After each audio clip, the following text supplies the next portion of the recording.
नमस्कार, मैं हूं खुशबू पांडे। स्वागत है आपका हमारे खास कार्यक्रम जनता सरकार में, जिसमें हम बात करेंगे सत्ता के सिंहासन से लेकर जनता के सरोकार तक। साथ ही हम आपको बताएंगे प्रदेश सरकार की हर उस योजना के बारे में जिनका सीधा संबंध हरियाणा के जनता से है। जो योजनाएं प्रदेश के विकास को नई गति प्रदान करेंगी और हरियाणा की जनता का चहुमुखी विकास भी करेंगी, ताकि प्रदेश की जनता तरक्की की राह पर आगे बढ़े और हरियाणा प्रदेश निरंतर उन्नति की नई ऊंचाइयों को छूता हुआ प्रगतिशील रहे। तो अगले 30 मिनट तक बने रहिए हमारे साथ और देखते रहिए जनता सरकार।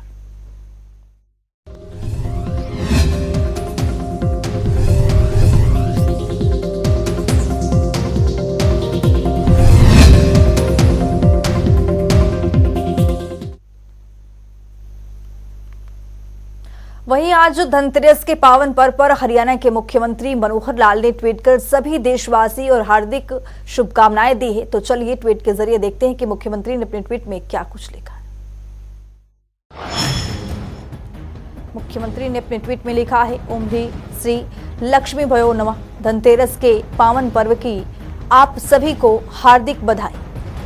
मुख्यमंत्री ने अपने ट्वीट में आगे लिखा है, ये खुशियों का त्योहार समस्त देश प्रदेशवासियों के जीवन में सुख समृद्धि वृद्धि सिद्धि लाए।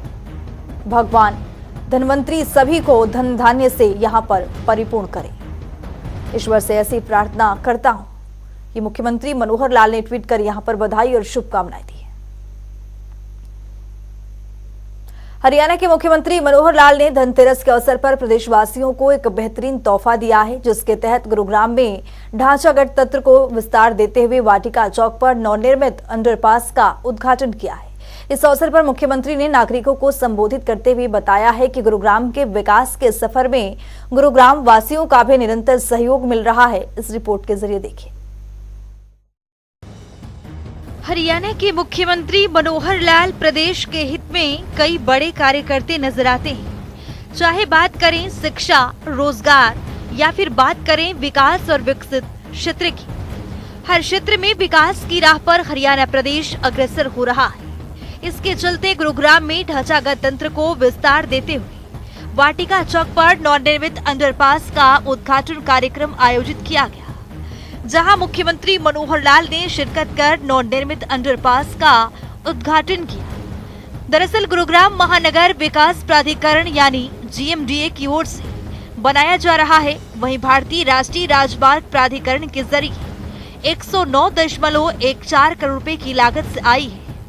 इसके साथ ही मुख्यमंत्री ने बताया कि 0.822 किलोमीटर लंबे अंडरपास के आरंभ होने से सरदन फेरी फेरल रोड से गोल्फ कोर्स एक्सटेंशन मार्ग के बीच यातायात सुगम होगा और गुरुग्राम बादशाहपुर मार्ग पर वाटिका चौक रेड लाइट पर भी वाहनों का दबाव कम होगा। साथ ही मुख्यमंत्री ने वाटिका चौक अंडरपास का मंच से रिमोट दबाकर उद्घाटन पट्टिका का भी अनावरण किया और रिबन काट कर यातायात के लिए इस परियोजना को जनता को समर्पित किया। वहीं उद्घाटन कार्यक्रम में मुख्यमंत्री मनोहर लाल ने नागरिकों को संबोधित करते हुए धनतेरस के शुभ अवसर पर बधाई दी।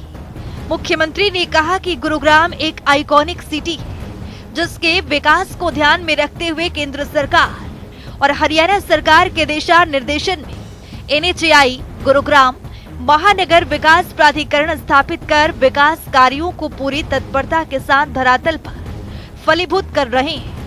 मुख्यमंत्री ने कहा कि गुरुग्राम के विकास के सफर में गुरुग्राम वासियों का भी निरंतर सहयोग मिल रहा है।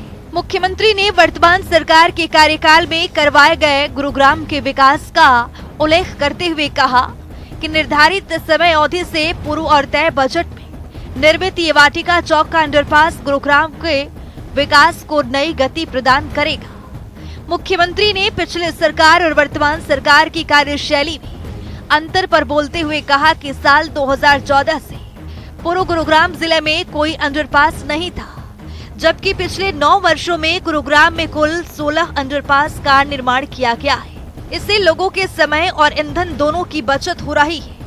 इसी तरह मुख्यमंत्री ने गुरुग्राम में फ्लाईओवर की आंकड़े प्रस्तुत करते हुए बताया कि साल 2014 से पहले गुरुग्राम में कुल 8 फ्लाईओवर थे, जिसमें से अब इनकी संख्या 24 हो गई है। मुख्यमंत्री मनोहर लाल ने बताया कि प्रदेश में सड़कों पर लोगों का आवागमन सुगम हो और ट्रैफिक अपनी निर्बाध गति से आगे बढ़े।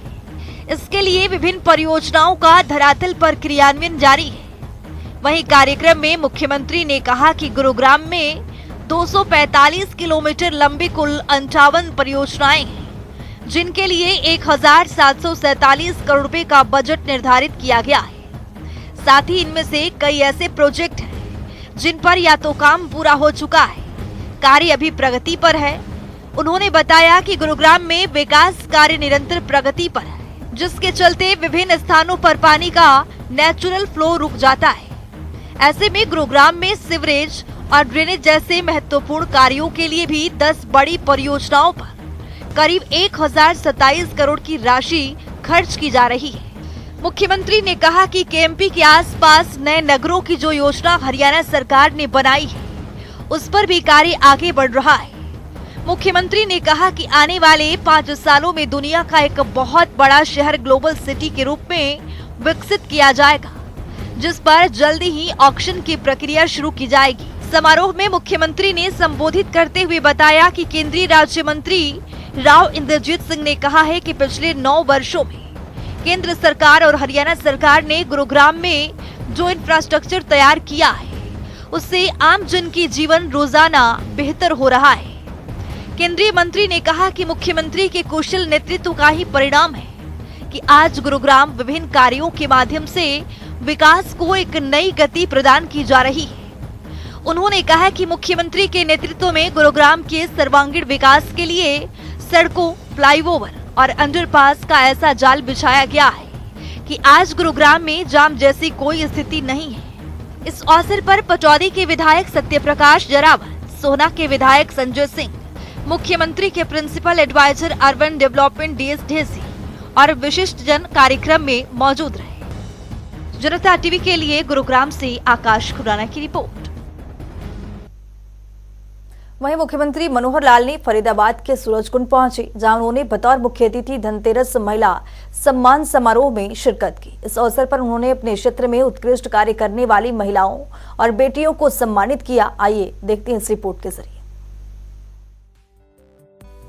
हरियाणा के मुख्यमंत्री मनोहर लाल ने जब से प्रदेश की कमान संभाली है, तब से प्रदेश की तस्वीर और तकदीर बदली है। पंक्ति में खड़े अंतिम व्यक्ति तक कल्याणकारी योजनाओं का लाभ पहुंचाने का काम किया है। इसी संबंध में फरीदाबाद के सूरजकुंड में धनतेरस महिला सम्मान समारोह का आयोजन किया गया, जहां मुख्यमंत्री मनोहर लाल ने बतौर मुख्य अतिथि शिरकत की। इस अवसर पर मुख्यमंत्री ने लोगों को संबोधित करते हुए बताया कि समाज में तीज त्योहार का उत्सव महिलाओं के बिना अधूरा है। महिलाएं समाज की अहम कड़ी हैं और हमारी सरकार ने महिलाओं को सशक्त के साथ साथ समृद्ध करने के लिए अनेक योजनाएं चलाई हैं। आज के इस पावन उत्सव पर इंद्र देवता भी प्रसन्न हैं, हम सब लोग भी प्रसन्न हैं। भगवान राम जी के नाम से ये उत्सव दिवाली और दिवाली से पहले ये दिवाली मेला, कहने की बातें तो बहुत हैं आज, लेकिन मेरे सभी हमारे अधिकारी, सभी नेतागण, सब हमारी बहन भाइयों बहनों के इस कार्यक्रम में, वैसे तो तीज के उत्सव पर मैं शामिल हुआ था और उस समय 50,000 बहनों को एक भाई की तरफ से आपको मैंने कोथली भेंट की थी। अगर यहाँ कोई बैठी हो और जो वहां आई हो तो ऐसा हाथ खड़े करो, कोथली जिनको मिली थी। बहुत बढ़िया। तो इस प्रकार से आज मैं आपसे याद कराने आया हूं कि जो त्योहार हैं, तीज त्योहार हो, दिवाली हो, दशहरा हो, मकर संक्रांति हो, कोई भी हो, हमारी बहनों महिलाओं के बिना ये पूरा हो नहीं सकता। तो वहीं मुख्यमंत्री मनोहर लाल ने धनतेरस, छोटी दीपावली, दीपावली, गोवर्धन पूजा और भाई दूज की बधाई एवं शुभकामनाएं देते हुए कहा कि सूरजकुंड में पहली बार दिवाली मेला आयोजित किया जा रहा है, जो कि 3 नवंबर 2023 को शुरू हुआ था। इसी प्रकार एक मेला आज से शुरू होकर 22 जनवरी 2024 तक भगवान श्री राम की जन्मभूमि अयोध्या में भी आयोजित होगा। साथ ही 22 जनवरी को प्रधानमंत्री नरेंद्र मोदी भगवान श्री राम के मंदिर का उद्घाटन करेंगे। मुख्यमंत्री ने बताया कि उस दिन हम सभी के लिए एक और दिवाली होगी। उसके लिए आप सभी को अग्रिम बधाई। मुख्यमंत्री मनोहर लाल ने बताया कि इससे पहले भी हरियाली तीज उत्सव पर राज्य सरकार की ओर से एक बड़ा कार्यक्रम आयोजित किया गया था, जिसमें लगभग 50,000 महिलाओं को मेरी ओर से एक भाई स्वरूप कोथलियां दी गई थी और आज भी इस कार्यक्रम में सभी महिलाओं को एक दीपक, कैलेंडर और अन्य वस्तुएं भेंट स्वरूप दी जाएंगी। आज ये जो सूरज कुंड में दिवाली का जो मेला ये पहली बार शुरू किया गया था, 3 नवंबर को शुरू किया था इसको, और आज इस रूम में इस दिवाली मेले के अवसर पर बहनों को पुनः आज निमंत्रण दिया गया था। इस अवसर पर तो मैं आपको इतना ही आभार प्रकट करता हूं कि आप इतनी बड़ी संख्या में वर्षा के समय यहाँ उपस्थित हुई। अभी आपको जाते समय जैसे हमने उस दिन तीज के दिन एक थैला दिया था, आज उसी प्रकार से आपको यहाँ को एक दीपक मिलेगा, आपको यहाँ एक कैलेंडर मिलेगा, अन्य जो सामान मिलेगा आपको अपने साथ लेकर जाना है। इस दीपक का उपयोग दीपमाला की तरह हम जो दिवाली का जो मेला आज हो रहा है यहाँ आज हम कर रहे हैं। अयोध्या में हमको मालूम है आज से शुरू होकर और 22 जनवरी तक ये मेला लगातार चलने वाला है भगवान रामचंद्र जी के जन्म स्थान पर, और उस दिन प्रधानमंत्री जी स्वयं उस मेले का वो एक प्रकार से उस भगवान राम के मंदिर का और उद्घाटन करेंगे। वो दिन हमारे लिए एक और नई दिवाली होगी, तो उसके लिए भी मैं आपको अग्रिम बहुत बहुत बधाई देता हूं। और एक निवेदन आपसे करते हुए कि जो आपको कैलेंडर मिलेगा उस कैलेंडर में सब छुट्टियां, सरकारी छुट्टियां लिखी होती हैं। जो बात मैंने करनाल में दोहराई थी वो यहां दोहरा रहा हूं कि हम लोगों को जो उस समय कैलेंडर मिला था अंत्योदय मेले के अंदर, सब छुट्टियां होने के बाद अगले वर्ष के अंदर 2 छुट्टियां और नई होने वाली हैं। उनकी तिथि हमको पता नहीं, आज की डेट में उसका विषय लिखा हुआ नहीं है, लेकिन जो 2 छुट्टियां होंगी सरकार करेगी, केंद्र सरकार करेगी, उन 2 छुट्टियों के घोषित होते ही आप उस पर गोल लगा देना। उस गोल लगाने के बाद उस तिथि को याद रखना और उस दिन क्या करना है आप लोग स्वयं निर्णय करना क्या उसमें करना है। एक छुट्टी होगी जिस दिन लोकसभा नरेंद्र मोदी जी का चुनाव, लोकसभा के नाते वो चुनाव होगा, वो तिथि आएगी। एक उसके बाद विधानसभा का चुनाव जिस दिन होगा हरियाणा का, एक छुट्टी वो आएगी, उसको गोल कर लेना। तो इसलिए मेरी बहनों उन 2 दिनों पर क्या करना है आप लोग इस भाई को भी याद रखना, हरियाणा की प्रगति को याद रखना। जो 9 साल में केंद्र सरकार ने किया, जो हरियाणा सरकार ने किया, बहुत ऐसे काम महिलाओं के लिए हमने किए हैं। जो कि वर्षा आ रही है इसलिए सबके गिनाने की इस समय नहीं है। मैं तो आपको निश्चित रूप से फिर से बधाई देते हुए अपनी बात को समाप्त करता हूं कि आपको दीपावली की, आपको आज धनतेरस की, छोटी दीपावली और उसके बाद गोवर्धन पूजा और भैया दूज, ये 5 दिन का लगातार चलने वाला उत्सव, इसकी बहुत बहुत बधाई। मुख्यमंत्री मनोहर लाल ने कहा कि विगत 9 वर्षों में केंद्र सरकार और राज्य सरकार ने हर वर्ग के कल्याण के लिए काम किया है। साथ ही महिलाओं के सशक्तिकरण के लिए विशेष योजनाएं चलाई गई हैं। इसे धरातल तक पहुंचाकर सभी को लाभ प्रदान करना सुनिश्चित किया है। इस मौके पर परिवहन मंत्री मूलचंद शर्मा, विधायक सीमा त्रिखा, राजेश नागर, हरियाणा पर्यटन निगम के अध्यक्ष अरविंद यादव सहित अन्य वरिष्ठ अधिकारी और बड़ी संख्या में महिलाएं एवं कई विशिष्ट अतिथिगण उपस्थित रहे। अब वरिष्ठ प्रचारक और भारतीय किसान संघ के संस्थापक दंतोपंत ठेंगड़ी जी की आज जयंती है, जिसको लेकर हरियाणा के मुख्यमंत्री मनोहर लाल ने ट्वीट कर उन्हें नमन किया है। मुख्यमंत्री ने अपने ट्वीट में लिखा है, वरिष्ठ प्रचारक, प्रखर राष्ट्रवादी और भारतीय किसान संघ के संस्थापक दंतोपंत ठेंगड़ी जी की जयंती पर उन्हें कोटि कोटि नमन। किसानों मजदूरों की आजीवन चिंता करते हुए समाज के हित में किया गया उनका कार्य अद्वितीय है। एक प्रतिभाशाली भाष्यकर और समाज सेवी के रूप में उनका जीवन सभी को हर वर्ग के सेवा में सदैव प्रेरित करता रहेगा। हरियाणा देश में एक विकसित राज्यों के तौर पर उभरकर सामने आ रहा है। जहां हरियाणा की मनोहर सरकार प्रदेश के उत्थान के लिए कई योजनाएं चला रही है, तो वहीं दूसरी ओर समय समय पर मुख्यमंत्री मनोहर लाल पोर्टल के जरिए प्रदेश के विकास को गति देने का काम कर रहे हैं। इतना ही नहीं, मुख्यमंत्री की ओर से लागू की गई परिवार पहचान पत्र योजना आज लोगों के लिए वरदान साबित हो रहा है। परिवार पहचान पत्र के जरिए गरीब जरूरतमंदों की पहचान हो रही है और जरूरतमंद सभी योजनाओं का लाभ उठा रहे हैं। इस रिपोर्ट के जरिए देखिए। हरियाणा को एक विकसित राज्य के रूप में स्थापित करने की दिशा में मुख्यमंत्री मनोहर लाल निरंतर कदम बढ़ा रहे हैं। पिछले 8 सालों से हरियाणा सरकार पारदर्शिता के साथ प्रदेश और प्रदेशवासियों के हित में काम कर रही है। मुख्यमंत्री मनोहर लाल गरीब और जरूरतमंदों के हित में कई योजनाएं लागू कर चुके हैं, जिसमें से एक है परिवार पहचान पत्र योजना। इस योजना के जरिए नागरिकों को सरकारी सेवाओं का लाभ मिल रहा है। इसी कड़ी में मुख्यमंत्री मनोहर लाल ने कहा कि हरियाणा देश का एक ऐसा राज्य है जहां विकास को व्यक्ति के साथ जोड़ा गया है और व्यक्ति के साथ परिवार की पहचान कर इसे और पुख्ता बनाया गया है। इसमें परिवार पहचान पत्र सबसे सशक्त माध्यम साबित हुआ है। इससे न केवल अंत्योदय परिवारों को चिन्हित कर उन्हें विकास योजनाओं से जोड़ा गया है, बल्कि उन्हें इन योजनाओं का लाभ भी समयबद्ध तरीके से उपलब्ध करवाना भी सुनिश्चित किया गया है, जिसको लेकर मुख्यमंत्री ने कहा कि प्रदेश सरकार का उद्देश्य है कि अंत्योदय का कल्याण सबसे पहले हो।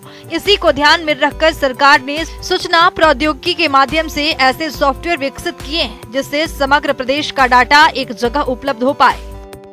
परिवार पहचान पत्र कि पूरे हरियाणा की आबादी का परिवार के हिसाब से उनके हर सदस्य का एक डाटा कैसे हम रख सके, ताकि हर किसी का कल्याण करने के लिए सरकारी योजनाएं बनाई जा सके। चाहे वो छोटे बच्चे 0 से 5 साल के हैं, चाहे 5 से 18 स्कूल गोइंग चिल्ड्रन हैं, चाहे 18 से 25 हायर एजुकेशन का लेवल है, चाहे 25 से 60 उनको एम्प्लॉयमेंट के नाते से उनकी अपनी आजीविका परिवार चलाने के नाते से है, और चाहे 60 साल के बाद आयु के लोग हैं जिनको अपनी एक सोशल सिक्योरिटी चाहिए, वो भी हमने अलग से उसके ऊपर ध्यान दिया है। और ये पांचों वर्ग जैसे मैंने बताया आयु के हिसाब से बांट करके हमने अलग अलग विभागों के जिम्मे काम लगा रखे हैं कि आप इस एक आयु वर्ग की पूरी देखरेख करेंगे। आज के आवश्यकता के हिसाब से आज के तरीकों से इसको 5 हिस्सों में बांट दिया है और उसी में हर विभाग का काम WCD 0 से 5 साल, 5 से 18 स्कूल एजुकेशन, 8 से 18 से 25 हायर एजुकेशन, 25 से 60 एम्प्लॉयमेंट के बाद 60 के ऊपर सोशल जस्टिस डिपार्टमेंट। तो एक प्रकार के सारे काम उनके माध्यम से किए जाएंगे। कोई भी व्यक्ति समाज का ऐसा न बचे जिसको कोई तकलीफ है और उसकी हमारी योजना नहीं बनी उसका तकलीफ को दूर करने के लिए। तो यथासंभव हर नागरिक की चिंता करना, ये हम इस परिवार पहचान पत्र का जो एक हिसाब किताब है इसके माध्यम से करेंगे। काफी शुरू हो गया है, काफी आगे बढ़ेंगे। मुख्यमंत्री मनोहर लाल ने कहा कि परिवार पहचान पत्र आज प्रदेश में ही नहीं बल्कि देश और दुनिया के लिए मिसाल बन रहा है। जहां अनेक राज्यों ने PPP को अपनाने की पहल की है, तो वहीं सरकारी योजनाओं को लागू करने के लिए प्रशासन को सुविधा भी मिली है। अब बुढ़ापा पेंशन के लिए न सरपंच, न नंबरदार और न ही BDO कार्यालय जाने की जरूरत है। व्यक्ति की आय जैसे ही 60 वर्ष हो जाती है, उसका नाम बुढ़ापा पेंशन सूची में दर्ज हो जाता है और उसे आने वाले महीने से पेंशन मिलने आरंभ हो जाती है, जो सीधी लाभार्थियों के खाते में जाती है और हर महीने 2750 रुपए मिलने आरंभ हो जाते हैं। इस योजना से जहां विभिन्न सरकारी योजनाओं की अपात्र लाभार्थियों की लीकेज खत्म हुई है, वहीं पात्र व्यक्तियों को योजनाओं का लाभ स्वतः मिलना आरंभ हो गया है। यही नहीं, जाति प्रमाण पत्र, PDS सेवाएं जैसे दर्जनों सेवाएं हैं जो अब लाभार्थियों तक ऑटोमेटिक तरीके से पहुंच रही हैं। इससे जहां कार्यप्रणाली में पारदर्शिता आई है, वहीं योजनाओं का लाभ भी सुनिश्चित हुआ है। मुख्यमंत्री ने कहा कि डाटा को फुल प्रूफ बनाने की अनेक चेक और बैरियर लगाए गए हैं ताकि कोई भी व्यक्ति इस डाटा से छेड़छाड़ न कर पाए। समय समय पर इस डाटा का सुरक्षा ऑडिट भी किया जाता है। इसके अलावा डाटा अपडेशन इसके निरंतर प्रक्रिया है। मुख्यमंत्री ने कहा कि समय समय पर प्रशासन की ओर से कमेटियों द्वारा न केवल डाटा की जांच पड़ताल की जाती है बल्कि कोई त्रुटि पाए जाने पर उसे अपडेट भी किया जाता है। उन्होंने कहा कि प्रदेश के ऐसे 68 लाख परिवार हैं जिन्होंने अपने परिवार संबंधी सभी जानकारियों को उपलब्ध करवाया है, जिसकी बदौलत सरकार परिवार पहचान पत्र का डाटा तैयार कर पाई और इससे गरीब परिवारों की पहचान भी हुई। जिन्हें सरकार ने योजनाओं का लाभ लेने के लिए पुख्ता प्रबंध भी किए हैं। इसके साथ ही मुख्यमंत्री मनोहर लाल ने कहा कि केंद्र सरकार ने आधार कार्ड के माध्यम से सरकारी योजनाओं का लाभ आम जनता तक पहुंचाने का काम किया है, लेकिन हरियाणा सरकार ने एक कदम आगे बढ़कर प्रदेश के हर परिवार और नागरिक संबंधी डाटा की रिपोर्ट तैयार की है। परिवार पहचान पत्र के जरिए मुख्य पहचान व्यक्ति नहीं बल्कि परिवार को एक नई इकाई माना गया है।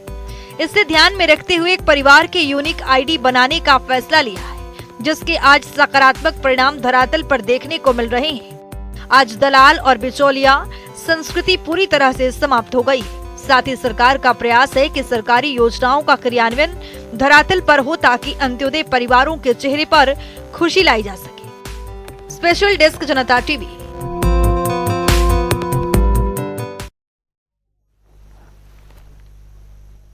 तो वक्त हो गया है आज की मुलाकात का। आज की मुलाकात में हम हर दिन नए शख्सियत से आपको रूबरू कराते हैं, उनके कार्यप्रणाली पर बारीकी से नजर डालते हैं, जानते हैं तमाम योजनाएं जो बनी हरियाणा की जनता के लिए। तो ऐसे ही शख्सियत जनता टीवी ने खास बातचीत की है।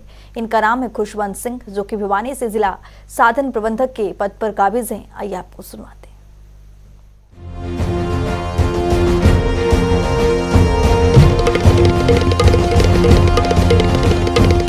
ट्रिपल परिवार पहचान पत्र, जिसमें भिवानी के अंदर 3,19,000 फैमिली आईडी बन चुकी हैं, जिसमें से 1,99,000 के आसपास हमारे बीपीएल बन चुके हैं और अभी ये इसकी प्रक्रिया जारी।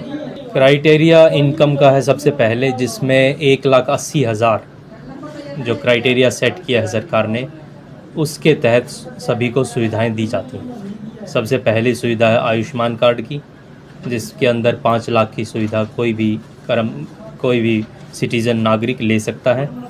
उसके साथ ही साथ जो इन पेंशन का है, पेंशन का क्राइटेरिया 3 लाख का है, जो 60 के ऊपर की एज वेरिफिकेशन चल रही है, जिसके अनुसार हमारे लगभग डेटा 25,000 के आसपास पेंशन वेरीफाई हो चुकी हैं, जिनके अकाउंट वेरिफिकेशन के बाद डिपार्टमेंट से पेंशन डिसबर्स की जाएगी। और इसके साथ साथ कास्ट वेरिफिकेशन का काम चलता है, जिसके अंदर सबसे पहले पटवारी वेरिफिकेशन आती है। उसके बाद अगर वो गलत होती है तो वो कानून को गिरदावर के पास आ जाती है।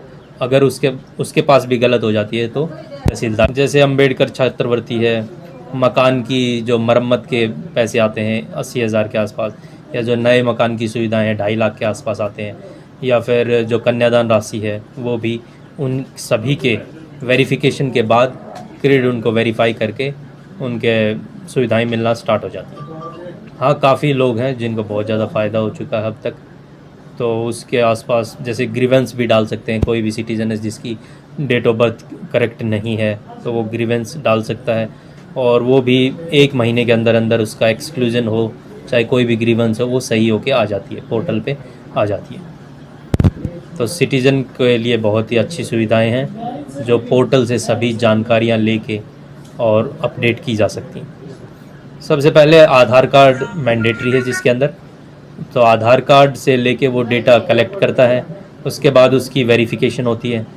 उसके बाद जितने भी उसके अंदर फिलअप्स हैं वो भरने होते हैं। जैसे जैसे उसका अकाउंट वेरिफिकेशन है या फिर डीओबी वेरिफिकेशन है, उसमें डॉक्यूमेंट का अपलोड करना बहुत ही आवश्यक है। अगर डॉक्यूमेंट अपलोड नहीं होगा तो उसकी वेरिफिकेशन के लिए दोबारा डेटा पुश होगा और वो पोर्टल के तहत अपलोड भी करवा सकते हैं।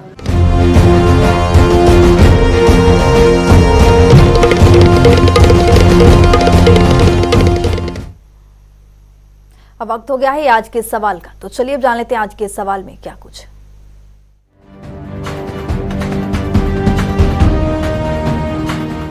हर रोज की तरह हाजिर हूं आज का सवाल लेकर। जैसा कि आप जानते हैं, हर रोज एक नया सवाल पूछते हो, सही जवाब देने वाले के नाम और तस्वीर अपने टेलीविजन स्क्रीन पर दिखाते हैं, साथ ही उसको उपहार भी देते हैं। तो चलिए अब नजर डालते हैं आज के सवाल पर। हरियाणा में गर्वित ग्रामीण विकास तरुण योजना कब शुरू की गई थी? ए 11 जनवरी 2019, बी 13 जनवरी 2030, सी 15 जनवरी 2010, डी 12 जनवरी 2015। तो दीजिए सही जवाब और बनिए विजेता।